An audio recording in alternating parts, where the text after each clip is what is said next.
Olá, eu sou o professor Lucas Neto. Sejam bem-vindos a mais um programa Escola Bíblica no seu lar. Hoje nós vamos estudar a lição de número 2, que tem como título Deus, o primeiro evangelista. Dentro deste tema, nós vamos falar sobre 3 assuntos. E o primeiro deles será a chamada de Abraão.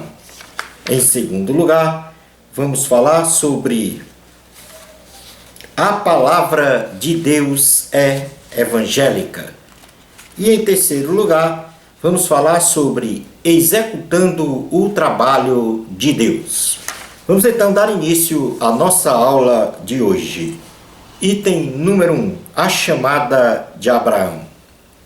Vamos estudar agora sobre a história de Abraão. E o primeiro acontecimento nos coloca a vermos a origem genealógica de Abrão. Abrão, filho de Tera, era um gentio que nasceu por volta de 2166 a.C. e viveu em Ur dos Caldeus. E teve 2 irmãos, chamados Naor e Harã, e um sobrinho chamado Ló, filho de Harã. Casou-se com Sara, que era estéril. Portanto, nós podemos ler em Gênesis capítulo de número 11, do versículo 26 ao 30, este acontecimento relacionado à genealogia de Abrão. Diz assim: Viveu Tera 70 anos e gerou a Abrão, a Naor e a Harã. São estas as gerações de Tera. Tera gerou a Abrão, a Naor e a Harã. E Harã gerou a Ló. Morreu Harã na terra de seu nascimento, em Ur dos Caldeus, estando Tera, seu pai, ainda vivo. Abrão e Naor tomaram para si mulheres. A de Abrão chamava-se Sarai. A de Naor, Milca, filha de Harã, que foi pai de Milca e de Iscar. Sarai era estéril, não tinha filhos. No segundo acontecimento da história de Abraão, nós temos a conversão e chamada de Abraão. A Bíblia relata que Deus apareceu a Abrão quando ele estava em sua terra, na Mesopotâmia, e determinou que ele saísse daquela terra para uma terra que Deus lhe mostraria. Como terceiro acontecimento, nós temos as 7 promessas de Deus para Abrão. Em primeiro lugar, a primeira promessa: Abrão daria origem a uma grande nação. Em segundo lugar, seria abençoado por Deus. Em terceiro, teria um grande nome. Em quarto lugar, seria uma bênção. Em quinto lugar, Deus abençoaria a quem abençoasse Abrão. Sexto lugar, Deus amaldiçoaria a quem amaldiçoasse Abrão. E em sétimo lugar, todas as famílias da terra seriam abençoadas por intermédio dele. Abrão foi ascendente de Cristo.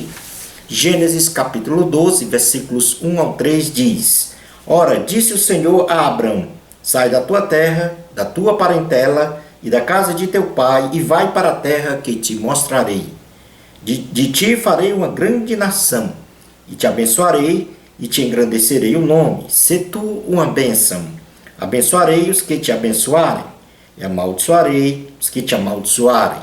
Em ti serão benditas todas as famílias da terra. Como quarto acontecimento da história de Abraão, nós temos a entrada de Abrão na terra prometida.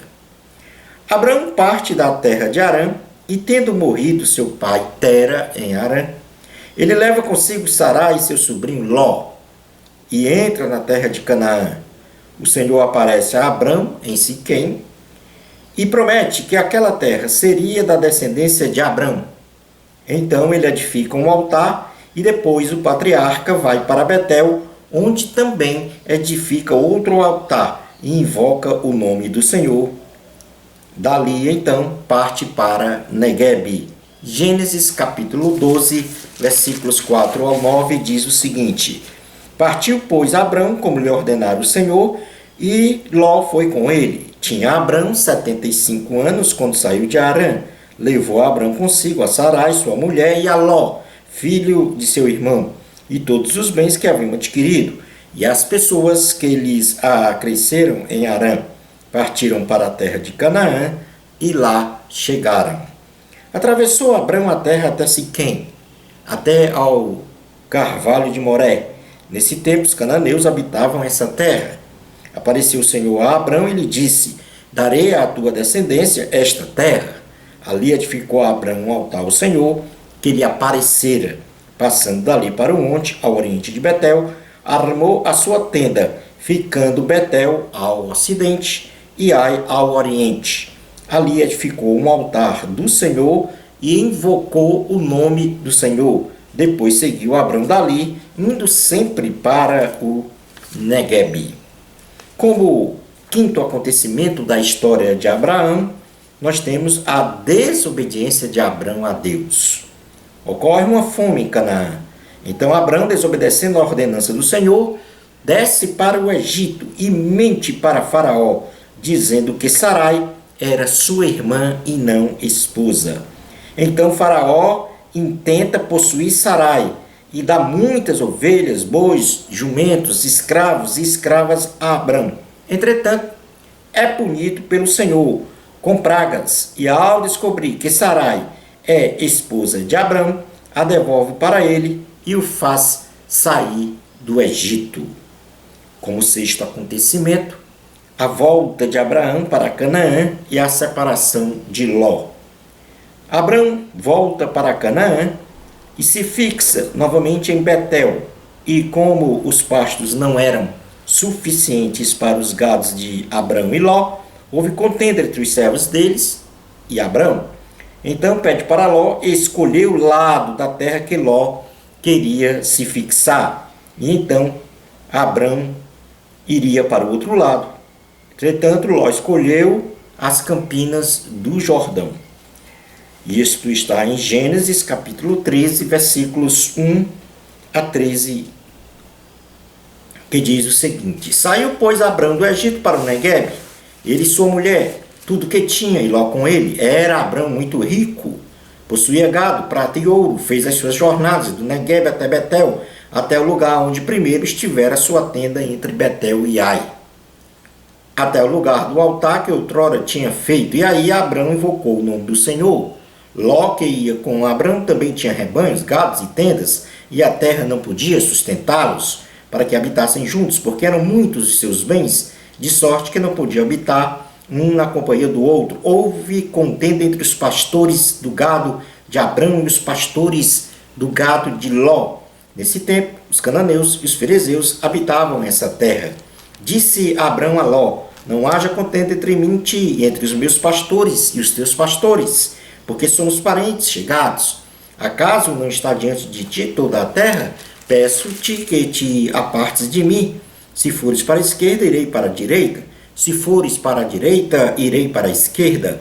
Levantou Ló os olhos e viu toda a campina do Jordão, que era toda bem regada, antes de haver o Senhor destruído Sodoma e Gomorra, como o jardim do Senhor, como a terra do Egito, como quem vai para Zoar. Então Ló escolheu para si toda a campina do Jordão e partiu para o oriente. Separaram-se um do outro. Habitou Abrão na terra de Canaã e Ló nas cidades da campina, e ia armando as suas tendas até Sodoma. Ora, os homens de Sodoma eram maus e grandes pecadores contra o Senhor. Como sétimo acontecimento, a promessa de Deus para Abrão, a terra prometida de Canaã. Deus promete que a descendência de Abrão seria incomensurável e que lhes daria toda a terra de Canaã. Abrão vai para Hebrom e ali edifica um altar ao Senhor. Gênesis 13, 14 ao 18 diz o seguinte: Disse o Senhor a Abrão, depois que Ló se separou dele: Ergue os olhos e olha desde onde estás para o norte, para o sul, para o oriente e para o ocidente. Porque toda esta terra que vês eu te darei a ti e a tua descendência para sempre. Farei a tua descendência como o pó da terra, de maneira que se alguém puder contar o pó da terra, então se contará também a tua descendência. Levanta-te, percorre esta terra no seu comprimento e na sua largura, porque eu te darei. E Abrão, mudando as suas tendas, foi habitar nos carvalhais de Manre, que estão junto a Hebrom, e levantou ali um altar ao Senhor. Como oitavo acontecimento, a grande guerra dos 9 reis e a prisão de Ló. Quando 4 reis, sob o comando de Quedorlaomer, rei de Elão, fizeram guerra contra 5 reis e levaram cativo a Ló, sobrinho de Abrão. Então Abrão, com 318 guerreiros, livra Ló das mãos de Quedorlaomer. O nono acontecimento foi a rejeição de Abrão em realizar aliança com o rei de Sodoma. Abrão rejeita efetivar uma aliança oferecida pelo rei ímpio de Sodoma, que consistia em dar a Abrão bens materiais em troca de sua fidelidade. Abrão disse ao rei de Sodoma que a sua única fonte de bênçãos e de prosperidade era o Senhor, de modo que se ele aceitasse a oferta do rei de Sodoma, o rei diria que enriqueceu a Abrão, tirando esta glória do Senhor.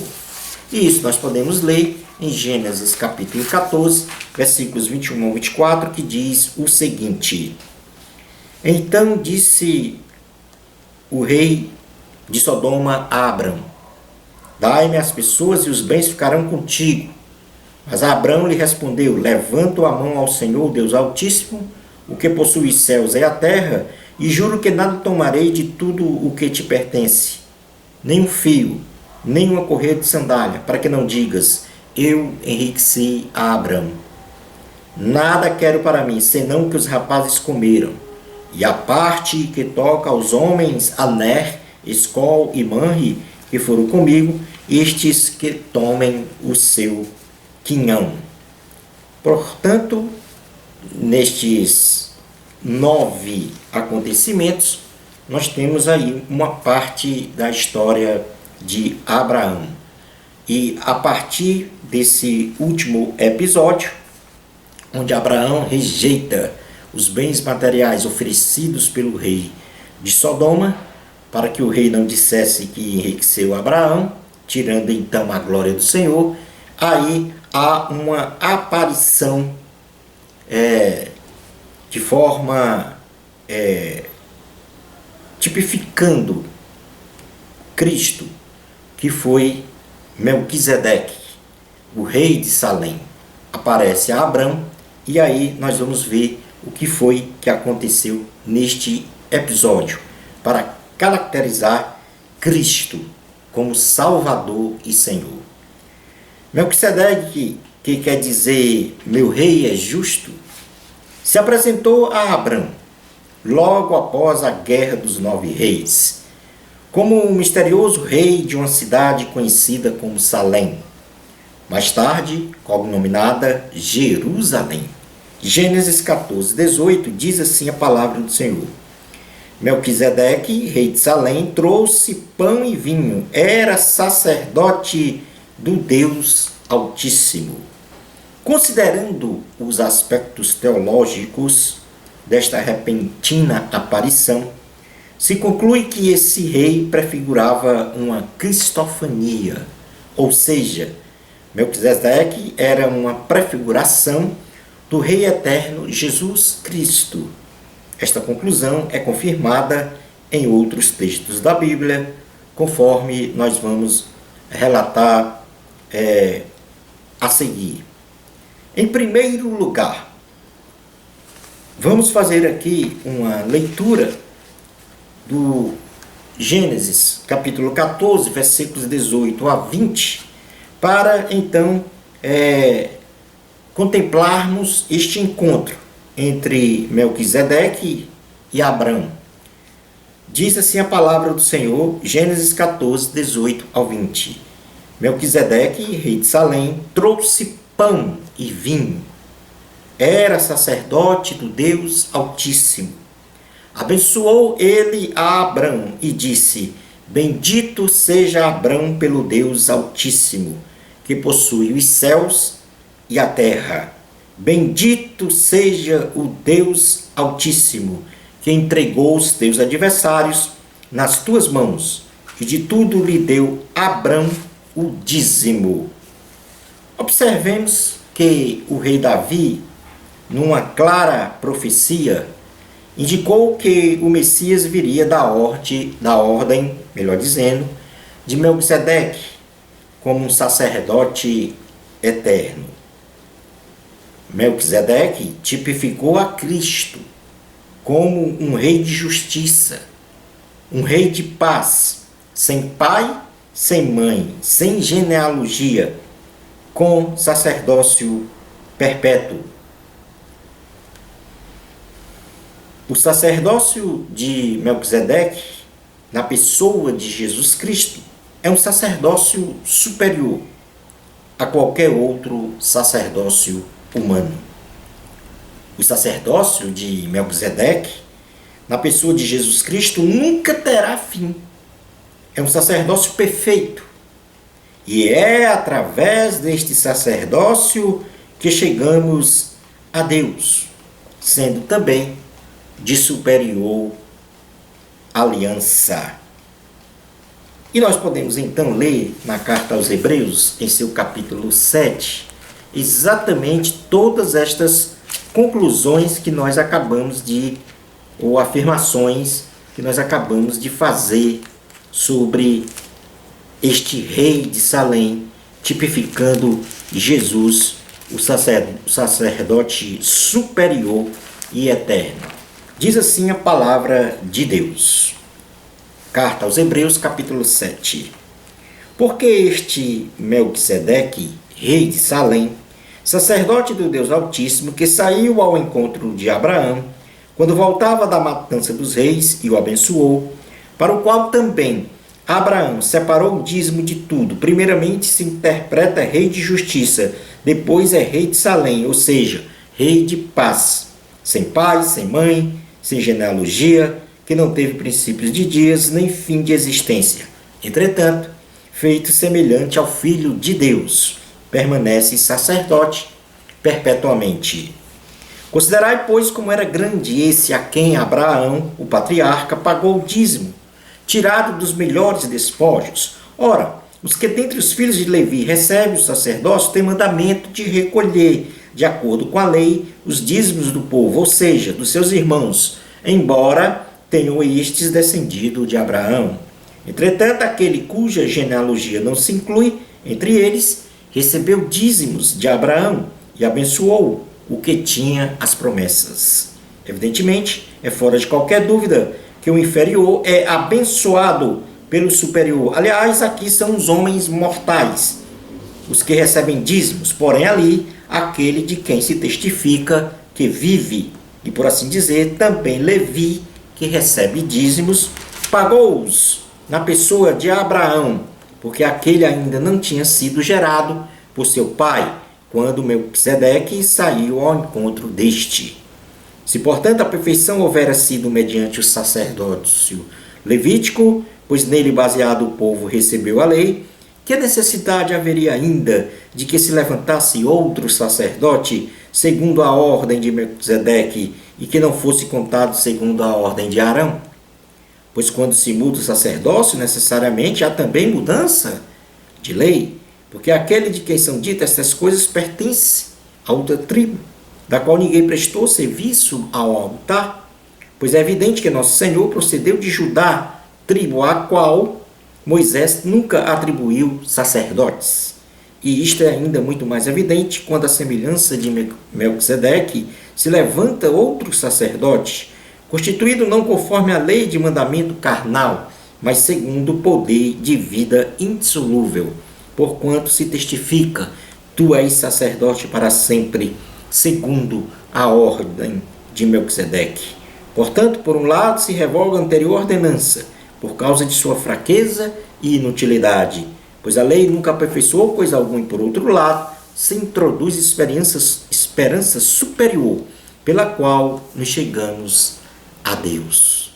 E visto que não é sem prestar juramento, porque aqueles sem juramento são feitos sacerdotes, mas este com juramento por aquele que lhe disse: o Senhor jurou e não se arrependerá, tu és sacerdote para sempre.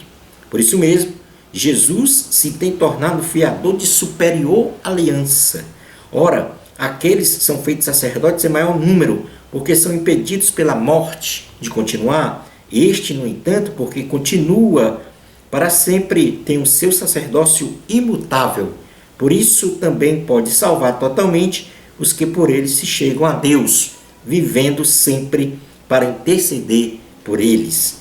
Com efeito, nos convinha um sumo sacerdote como este santo, inculpável, sem mácula, separado dos pecadores e feito mais alto do que os céus, que não tem necessidade, como os sumos sacerdotes, de oferecer todos os dias sacrifícios, primeiro por seus próprios pecados, depois pelos do povo, porque fez isto uma vez por todas, quando a si mesmo se ofereceu. Porque a lei constitui sumos sacerdotes a homens sujeitos à fraqueza, mas a palavra do juramento, que foi posterior à lei, constitui o Filho, perfeito para sempre. Portanto, aí a prefiguração, a tipificação de Cristo como este rei de Salém, Melquisedeque, que se apresenta a Abraão. Mas há bênçãos da salvação em Cristo no encontro de Abraão com Melquisedeque. Há essa anunciação. Melquisedeque, rei de Salém, se encontra com Abraão e abençoa, prefigurando neste encontro importantes revelações espirituais para Abraão e sua descendência. Neste contexto, nós podemos mencionar as seguintes bênçãos espirituais reveladas. Em primeiro lugar, nós lemos aqui que Melquisedeque ofereceu pão e vinho a Abraão. Portanto, a entrega do pão e do vinho de Melquisedeque para Abraão prefigurou o corpo, pão, e o sangue de Cristo, o vinho, que seria dado em sacrifício para a remissão dos pecados dos homens. Jesus estabeleceu, através da Santa Ceia, a ordenança de que comêssemos do pão, representando o seu corpo dilacerado na cruz, e que tomássemos, melhor dizendo, do suco da uva, representando o seu sangue derramado na cruz, para lembrarmos do sacrifício dele na cruz do Calvário, numa nova aliança, para o perdão dos pecados dos homens e salvação de toda a humanidade. Portanto, o pão e o vinho que Melquisedeque oferecera a Abraão já lhe representava o corpo e o sangue de Jesus para a remissão dos nossos pecados. Houve também neste encontro a instituição do sacerdócio eterno de Cristo. O título dado ao rei Melquisedeque como sacerdote do Altíssimo, como nós lemos, prefigura Cristo como sendo o nosso sumo sacerdote, perfeito, imutável e eterno. Em terceiro lugar, neste encontro, há também uma menção de que Deus é a nossa única fonte de bênçãos e prosperidade. O Senhor Jesus é a nossa única fonte de bênçãos, pois é Ele que nos dá prosperidade, saúde e vida espiritual plena. Somente dele podemos receber as bênçãos do céu. Neste encontro, Abraão foi abençoado pelo rei Melquisedeque. E em quarto lugar, neste encontro, nós também concluímos que somente Deus deve ser adorado.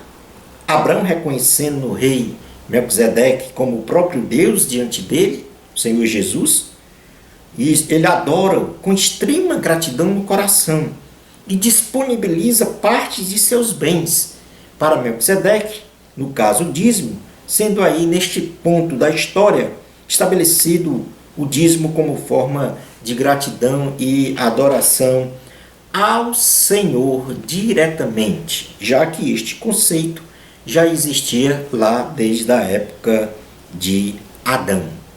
Portanto, as bênçãos da salvação em Cristo, no encontro de Abraão e Melquisedeque, foi o pão e vinho, representando o corpo e o sangue de Cristo para a remissão dos nossos pecados.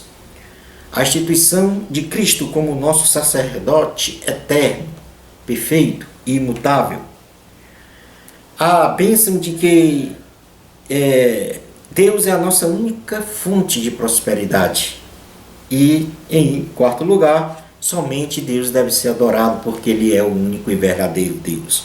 Portanto, aqui, na história de Abraão, nós já temos claramente essa ideia de salvação na pessoa de Jesus Cristo. Passemos agora para o item 2 da lição, que fala sobre que a palavra de Deus é evangélica. Se nós folhearmos toda a Bíblia, no sentido de uma leitura, nós podemos contemplar que Jesus Cristo é revelado em cada livro da Santa Bíblia. E nesta lista de cada livro, tanto no Antigo como no Novo Testamento, Cristo é revelado. E se nós vamos estabelecer neste momento agora aqui da aula, somente uma frase que tipifica Cristo em cada livro. E vamos começar pelo livro de Gênesis. Em Gênesis, o significado de Cristo revelado é a semente da mulher. No livro de Êxodo, o Cristo revelado é o Cordeiro Pascual. Em Levítico, o Cristo revelado é o sacrifício expiatório. Em Números, o Cristo revelado é a rocha ferida.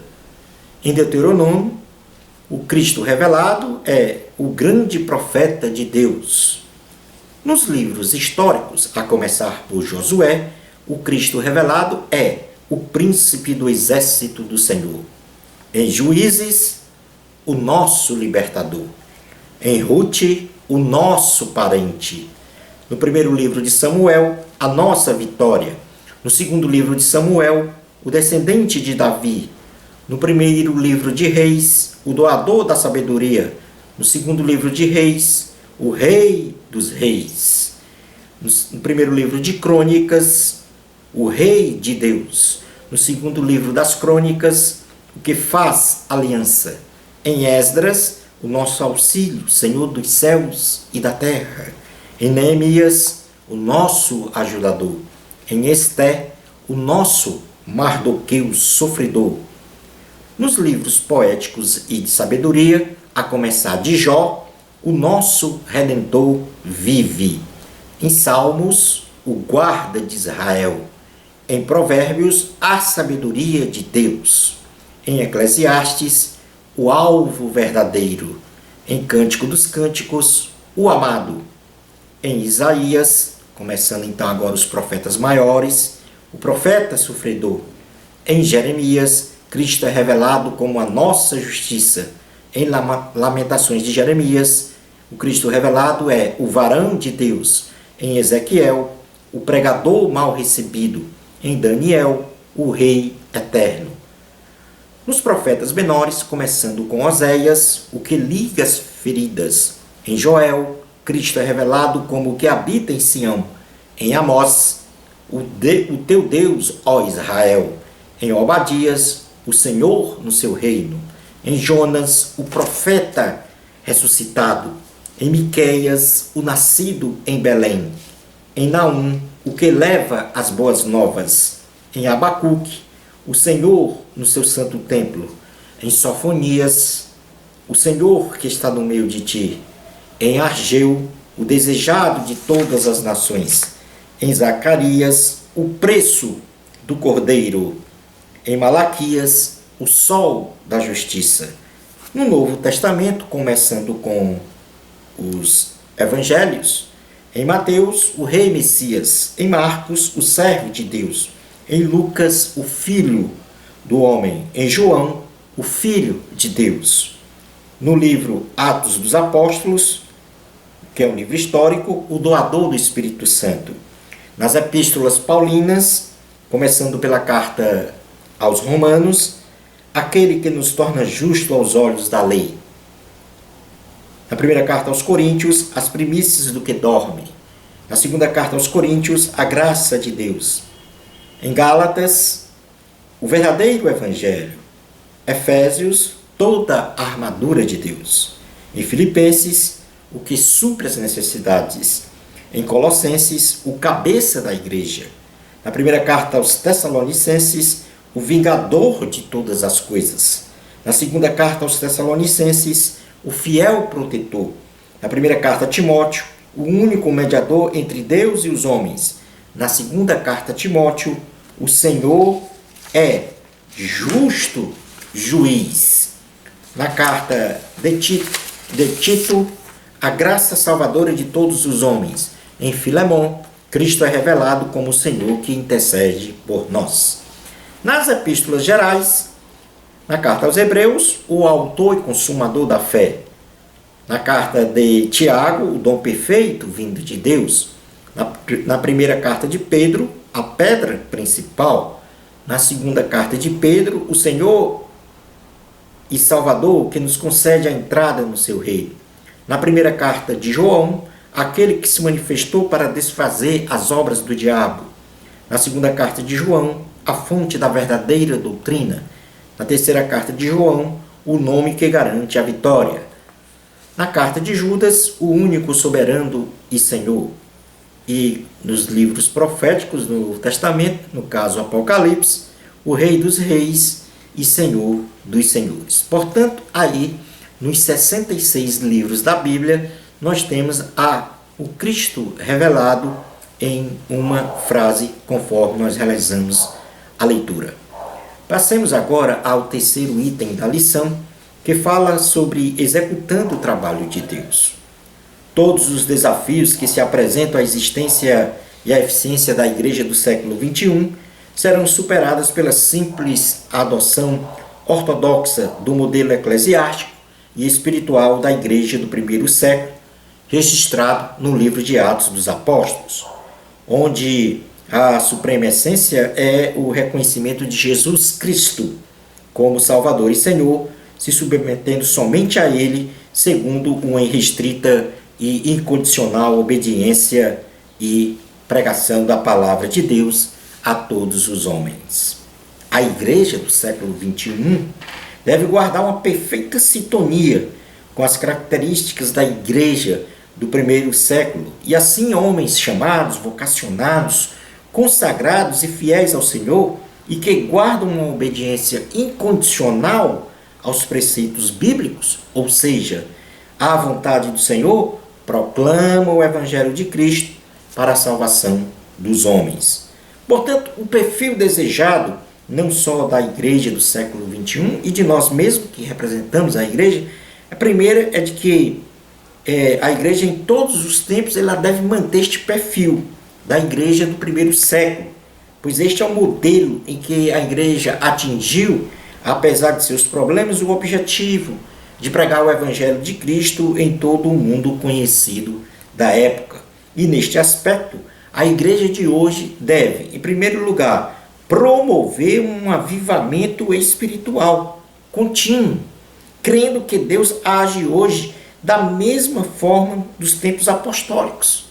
E, portanto, a igreja deve agir com perseverança na palavra de Deus, na comunhão, no partir do pão, nas orações, no temor a Deus, nas ocorrências de sinais e maravilhas, na frequência aos cultos, no louvor a Deus, na alegria e singeleza de coração e na salvação de almas.